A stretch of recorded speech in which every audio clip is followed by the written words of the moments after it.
Hello everyone, आज के series में मैं आप सभी के साथ शेयर करूंगी बीएड एंट्रेंस एग्जाम 2022, ठीक है, 2022 के रिगार्डिंग प्रैक्टिस सेट, जिसमें मैं आप सभी के साथ टीचिंग एप्टीट्यूड से जुड़े हुए 30 क्वेश्चन शेयर करूंगी। ठीक है, तो ये प्रैक्टिस सेट आप सभी के लिए आपके आगामी एंट्रेंस एग्जाम के लिए बहुत ज़्यादा हेल्पफुल होंगे। तो इसके लिए आप सीरीज में लास्ट तक बने रहें। और साथ ही देखिए फ्रेंड्स, प्रीवियस ईयर के क्वेश्चन पेपर भी आपको हमारे चैनल के प्लेलिस्ट पर मिल जाएंगे। आप वहां पर जाके भी प्रीवियस ईयर के क्वेश्चन पेपर सॉल्व कर सकते हैं। तो चलिए स्टार्ट करते हैं आज की सीरीज को। तो देखिए, आज की सीरीज का पहला क्वेश्चन है, शिक्षण का मुख्य उद्देश्य होना चाहिए, यानी कि जो टीचिंग है उसका मेन एम आपसे पूछा है क्या होना चाहिए। ठीक है, टीचिंग का मेन एम पहला है केवल सोच विकसित करना, यानी कि जो आपके थॉट हैं केवल उनको ही डेवलप किया जाए। केवल तर्क का विकास करना, यानी कि जो आपके लॉजिक हैं उनको डेवलप किया जाए। ए और बी दोनों जानकारी देने के लिए। तो देखिए, जो टीचिंग है उसका जो एम है वो आपके थॉट को भी डेवलप करेगा, वो आपके लॉजिक को भी डेवलप करेगा। ठीक है ना, तो इसके लिए राइट आंसर क्या होगा? ऑप्शन सी होगा। ए और बी दोनों करेक्ट होंगे। सेकंड क्वेश्चन है, एक प्रभावी शिक्षक वह है जो कर सकता है। देखिए, इफेक्टिव टीचर कौन सा होगा? जो क्या कर सकता है? कक्षा को नियंत्रित करेगा, जो छात्रों को सीखने के लिए प्रेरित करता हो, दत्त कार्य को ध्यान से सही करना। डी है कम समय में अधिक जानकारी देना। देखिए, इफेक्टिव टीचर वो होगा जो छात्रों को सीखने के लिए क्या करेगा?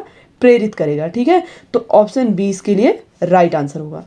क्वेश्चन नंबर थर्ड है, उच्च शिक्षा स्तर पर शिक्षण का मुख्य उद्देश्य होना चाहिए। देखिए, हायर लेवल की जो एजुकेशन है उसमें आपसे पूछ रहा है कि शिक्षण का मुख्य उद्देश्य यानी कि मेन एम होना चाहिए नई जानकारी देना, छात्रों को परीक्षा पास करने के लिए तैयार करना, निर्णय लेने की क्षमता विकसित करना, छात्रों को व्याख्यान के दौरान प्रश्न पूछने के लिए प्रेरित करना। तो देखिए, जो हायर एजुकेशन है उसका जो मेन एम होता है वो है निर्णय लेने की क्षमता का विकास करना। ठीक है, तो ऑप्शन सी इसके लिए करेक्ट आंसर होगा। नंबर 4 है, एक शिक्षक अपने छात्रों के साथ, देखिए जो एक टीचर है अपने स्टूडेंट के साथ तालमेल स्थापित कर सकता है, यानी कि एडजस्टमेंट कर सकता है। कब? एक गाइड की भूमिका निभाकर, सत्ता की मूर्ति बनकर, छात्रों के लिए एक मित्र के रूप में, ज्ञान और कौशल के साथ छात्रों को प्रभावित करके। तो देखिए, एक टीचर जो है तभी स्टूडेंट के बीच तालमेल स्थापित कर सकता है जब उनको ज्ञान और कौशल के साथ क्या करे? प्रभावित कर सके। ठीक है, तो देखिए इसके लिए राइट आंसर होगा ऑप्शन डी। क्वेश्चन नंबर 5 है, देखिए शिक्षा एक शक्तिशाली साधन है सामाजिक परिवर्तन का, सांस्कृतिक परिवर्तन का, व्यक्तिगत परिवर्तन का, उपयुक्त सभी। तो इसके लिए राइट आंसर क्या होगा? ऑप्शन डी होगा। क्वेश्चन नंबर 6 है, मूल्य शिक्षा यानी कि जो नैतिक शिक्षा है वह क्यों महत्वपूर्ण है? वांछनीय गुणों के समावेश के लिए, एक छात्र को स्वस्थ बनाने के लिए, एक छात्र को नौकरी दिलाने में, व्यक्तित्व का सर्वांगीण विकास करने में। तो देखिए, मूल्य जो शिक्षा है, ठीक है, यानी कि जो नैतिक शिक्षा है वो वांछनीय गुणों के समावेश के लिए महत्वपूर्ण होती है। ठीक है, तो ऑप्शन इसका करेक्ट आंसर होगा। क्वेश्चन नंबर 7 है, निम्न में कौन सीखने वाले को अंत क्रिया करने की अधिक स्वतंत्रता देता है? तो देखिए, आपको यहाँ पे 4 ऑप्शन दिए गए हैं। पहला है फिल्म का उपयोग, विशेषज्ञों द्वारा व्याख्यान, छोटे समूह में चर्चा, टीवी पर देशव्यापी कक्षा कार्यक्रम देखना। तो देखिए, सीखने वाले को अंत क्रिया की अधिक स्वतंत्रता, यानी कि आपका फ्रीडम होंगे की बातों को व्यक्त करने के लिए, है ना। तो आप तब होंगे स्वतंत्र जब क्या होंगे? आप छोटे समूह में चर्चा करेंगे। ठीक है, तो ऑप्शन सी इसका करेक्ट आंसर होगा। क्वेश्चन नंबर 8 है, एक प्रभावशाली कक्षा। प्रभावशाली कक्षा से मतलब क्या है? Effective classroom. ठीक है, वातावरण का मूल तत्व है, यानी कि वहाँ के एनवायरनमेंट का मूल तत्व क्या होगा?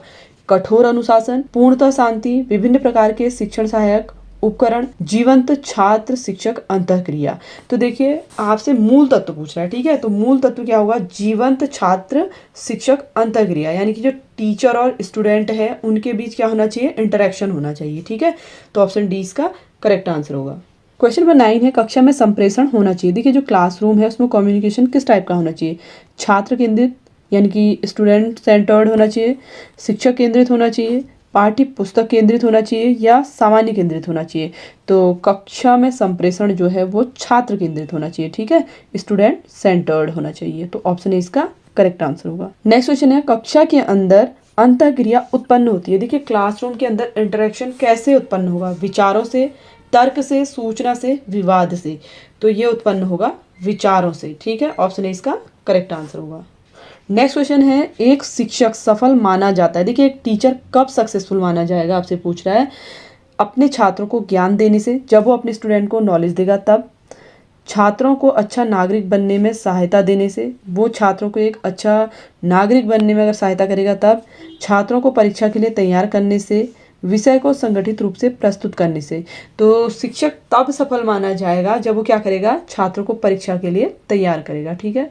नेक्स्ट क्वेश्चन है, यदि आपकी कक्षा का कोई छात्र कक्षा में कोई दुर्व्यवहार कर रहा है और पूरी कक्षा को परेशान कर रहा है, तो आपको किस प्रकार का व्यवहार करना चाहिए। तो आप किस टाइप का बिहेवियर करेंगे उस स्टूडेंट के साथ। तो आपको देखिए उसको सुधार का अवसर देना होगा। ठीक है। तो ऑप्शन ए ही इसका राइट आंसर होगा।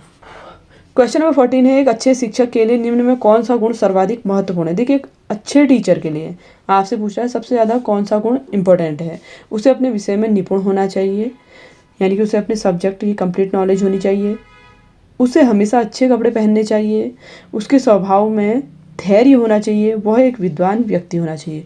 तो देखिए टीचर के सबसे अच्छी क्वालिटी है कि उसका स्वभाव में क्या होना चाहिए, धैर्य होना चाहिए, पेशेंस होना चाहिए, है ना। जब इसके बिहेवियर में पेशेंस होगा तभी तो वो बच्चे के बातों को सुनेगा, समझेगा, है ना। तो सबसे ज़्यादा ज़रूरी है कि उसके स्वभाव में क्या हो, धैर्य हो। नेक्स्ट क्वेश्चन है, इनमें कौन सी स्थिति कक्षा के वातावरण की सबसे जीवंत स्थिति है। देखिए जीवंत स्थिति का मतलब है एक्टिव, है ना, कि जो क्लास का एनवायरनमेंट है वो सबसे ज़्यादा एक्टिव कब होगा, कक्षा की शांत स्थिति पर। छात्रों के मध्य जब चर्चा होगी तब ज़्यादा एक्टिव होगा। छात्र तथा शिक्षक के मध्य चर्चा हो या फिर कक्षा में हंसी हो। तो देखिए क्लास में एक्टिवनेस कब होगी, जब छात्र तथा शिक्षक के मध्य क्या हो, चर्चा हो, यानी कि शिक्षक जो है छात्रों से क्वेश्चन पूछे या फिर छात्र जो है शिक्षक से क्वेश्चन पूछे, है ना। कोई उनके बीच अगर चर्चा हो रही होगी तो ऐसी स्थिति में क्लासरूम क्या होगा, सबसे ज़्यादा एक्टिव होगा। क्वेश्चन नंबर 16 है, अपने छात्रों के साथ तालमेल स्थापित करने के लिए शिक्षक के पास सबसे अच्छा तरीका कौन सा है। तो देखिए टीचर जो है उसको स्टूडेंट के साथ क्या करना है, एडजस्ट करना है ना। तो सबसे बेहतर तरीका कौन सा है पूछ रहा है, अपने छात्रों का मित्र बनकर, अपने छात्रों का मार्गदर्शक बनकर, अपने छात्रों का शासक बनकर, या कक्षा का तानाशाह बनकर। तो देखिए एक शिक्षक सबसे अच्छे तरीके से तालमेल तब स्थापित करेगा जब वो छात्र को क्या करे, मार्गदर्शक बने। ठीक है। तो ऑप्शन 20 का करेक्ट आंसर होगा। नेक्स्ट क्वेश्चन है, निम्न में कौन सी स्थिति शिक्षक के लिए सबसे चुनौतीपूर्ण है। देखिए शिक्षक के लिए कह रहा है, शिक्षण अधिगम को अधिक प्रभावशाली बनाना, छात्रों के मध्य अनुशासन, सीखने के वातावरण के साथ समायोजन, शिक्षण की योजना। तो शिक्षक के लिए चुनौती भरा पूर्ण कह रहा है तो शिक्षण अधिगम को अधिक प्रभावशाली बनाना, यानी कि जो टीचिंग लर्निंग प्रोसेस है उसको इफेक्टिव बनाना ही एक टीचर के लिए सबसे ज़्यादा क्या होता है, चुनौतीपूर्ण होता है। ठीक है। तो ऑप्शन ए इसका करेक्ट आंसर होगा। क्वेश्चन नंबर 18 है, जब आपकी कक्षा का कोई छात्र कक्षा में अक्सर प्रश्न पूछता है। देखिए आपके क्लासरूम में अगर कोई स्टूडेंट है वो बार बार क्वेश्चन आपसे पूछता है, तो ऐसी स्थिति में जो शिक्षक है यानी कि जो टीचर है उनका व्यवहार कैसा होना चाहिए। कक्षा के बाद छात्र को बुलाना, प्रश्न पूछने के लिए छात्र को प्रोत्साहित करना, छात्र को प्रश्न स्वयं ही हल करने के लिए प्रोत्साहित करना, उसे बार बार प्रश्न पूछने को मना करना। तो देखिए शिक्षक का व्यवहार ऐसी स्थिति में किस टाइप का होना चाहिए आपसे पूछ रहा है, तो प्रश्न पूछने के लिए छात्र को आपको क्या करना चाहिए, प्रोत्साहित करना चाहिए। ठीक है। तो ऑप्शन 20 का करेक्ट आंसर होगा। क्वेश्चन नंबर 19 है, यदि आपके छात्र पढ़ाई में रुचि नहीं ले रहे हैं तो आप क्या करेंगे। देखिए आपके जो स्टूडेंट हैं वो पढ़ाई में इंटरेस्ट नहीं ले रहे हैं तो आप ऐसी सिचुएशन में क्या करेंगे पूछ रहा है। ठीक है। तो सबसे पहले देखिए आपको ये जानना जरूरी है कि किस कारण से बच्चे को इंटरेस्ट नहीं आ रहा है ना। तो सबसे पहले आप क्या जानेंगे, कारण जानेंगे। ठीक है। तो ऑप्शन डी इसका करेक्ट आंसर होगा। नेक्स्ट क्वेश्चन है, यदि छात्र पूछे गए प्रश्न का उत्तर देने में सक्षम नहीं है। देखिए आपने सपोज किसी स्टूडेंट से क्वेश्चन पूछा, वो उत्तर नहीं दे पाया, तो इस स्थिति में एक शिक्षक को क्या करना चाहिए, एक टीचर को ऐसी सिचुएशन में क्या करना चाहिए कह रहा है। तो वो सेम क्वेश्चन वो किसी और स्टूडेंट से पूछ सकते हैं, है ना, ताकि दूसरे बच्चे से उसका आंसर प्राप्त किया जा सके। ठीक है। तो ऑप्शन सी इसका करेक्ट आंसर होगा। नेक्स्ट क्वेश्चन है, निम्न में कौन शिक्षक के आत्मविश्वास को दर्शाता है।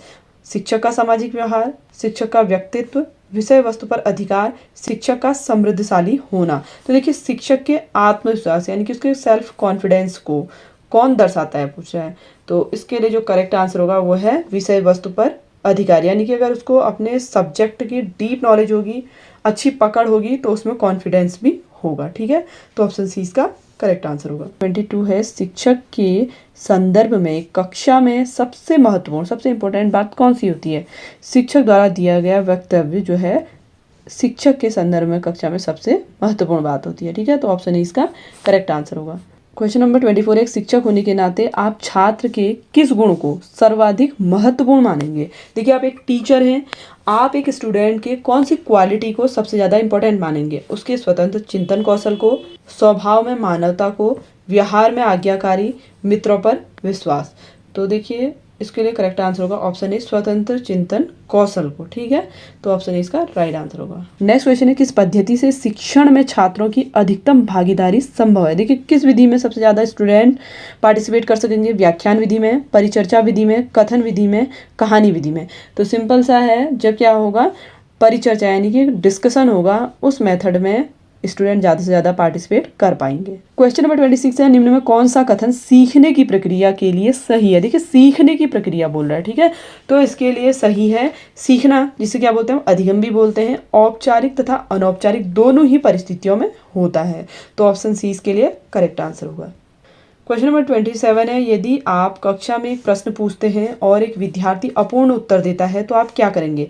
देखिए, क्लासरूम है, आपने यहाँ पर क्या करा, बच्चे से क्वेश्चन पूछा और विद्यार्थी ने आपको क्या करा, आधा ही आंसर दिया, तो आप ऐसी स्थिति में क्या करेंगे पूछ रहा है, तो आपको क्या करना होगा, पुनर्बलन प्रदान करना होगा, यानी कि उसको रेनफोर्समेंट देना होगा। ठीक है, तो ऑप्शन सी इसका राइट आंसर होगा।